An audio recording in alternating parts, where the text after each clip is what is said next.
You may have a problem with your ruler not being on perfectly straight. That can happen because it can jiggle loose in shipping, or also it can have happened in the factory during manufacturing. It's a very easy fix. All you'll need is a hammer or a rubber mallet. The ruler is attached on the underside with 3 screws that are underneath the battery case.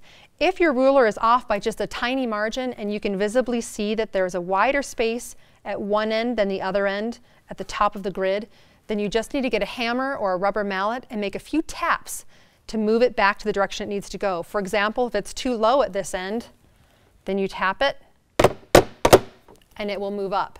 It might also have shifted slightly right to left, in which case a few taps will move it back or forth the distance you need. If you don't notice it moving, you can go ahead and tap it a little harder. A mallet is good because it's not going to dent your ruler, but you can also use a screwdriver on this narrow edge, and that's going to move your ruler up between a 32nd and a 16th of an inch. It shouldn't be more than that out of place. If you have a ruler that is more out of place, or if you've moved it too far and you can't move it back, you can move it by unscrewing the screws on the underside of the ruler. In order to do that, you'll need to flip your Caterpillar Pro over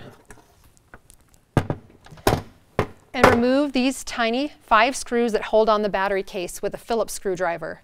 Once the battery case is off, you'll see the 3 bolts that hold on the ruler, and those are on a sliding track. So you can loosen them a little bit, turn your Caterpillar over, make sure your ruler is on exactly straight, then turn them back over and tighten them down.